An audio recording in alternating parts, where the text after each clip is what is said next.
آج ہم سورہ رحمان کی آیت نمبر 46 اور 47 کو دیکھتے ہیں۔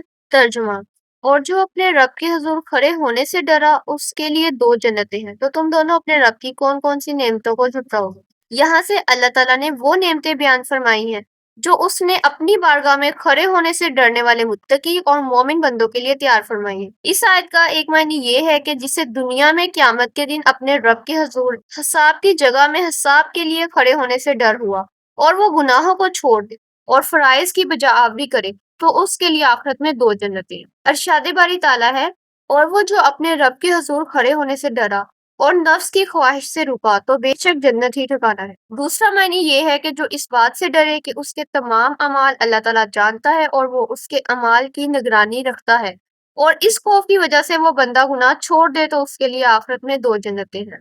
اللہ تعالیٰ کا خوف بڑی اعلیٰ نعمت ہے۔ اس آیت سے معلوم ہوا کہ اللہ تعالیٰ کا خوف بڑی اعلیٰ نعمت ہے۔ اللہ تعالیٰ سب مسلمانوں کو اپنا خوف نصیب کرے۔ حضرت عمر فاروق رضی اللہ تعالیٰ عنہ کے زمانہ مبارک میں ایک نوجوان بہت متقی و پرہیزگار عبادت گزار تھا، حتیٰ کہ حضرت عمر رضی اللہ تعالیٰ عنہ بھی اس کی عبادت پر تعجب کیا کرتے تھے۔ وہ نوجوان نماز عشاء مسجد میں ادا کرنے کے بعد اپنے بوڑھے باپ کی خدمت کے لیے جایا کرتا تھا۔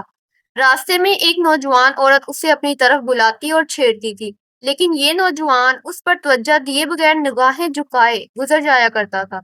آخرکار ایک دن وہ نوجوان شیطان کے ورگلانے اور اس عورت کی دعوت پر برائی کے ارادے سے اس کی جانب بڑھا، لیکن جب دروازے پر پہنچا تو اسے اللہ تعالیٰ کا یہی فرمان یاد آ گیا: بے شک جب شیطان کی طرف سے پرہیزگاروں کو کوئی خیال آتا ہے تو وہ فوراً حکم خدا یاد کرتے ہیں اور پھر اسی وقت ان کی آنکھیں کھل جاتی ہیں۔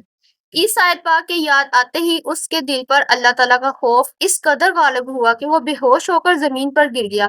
جب یہ بہت دیر تک گھر نہ پہنچا تو اس کا برا باپ اسے تلاش کرتا ہوا وہاں پہنچا اور لوگوں کی مدد سے اسے اٹھوا کر گھر لے آیا۔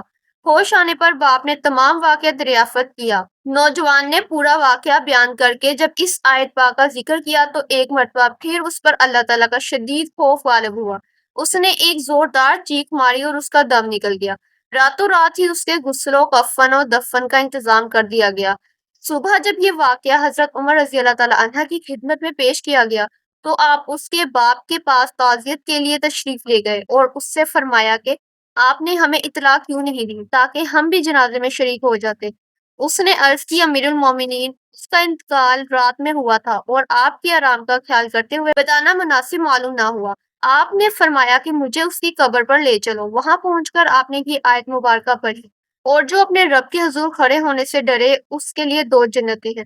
تو قبر میں سے اس نوجوان نے جواب دیتے ہوئے کہا: یا امیر المومنین، بے شک میرے رب نے مجھے دو جنتیں عطا فرمائی ہیں۔ جب اللہ تعالیٰ نے تمہارے اعمال کے ثواب کے لیے جنت بنائی ہے تو تم دونوں اپنے رب کی کون کون سی نعمتوں کو جھٹلاؤ گے؟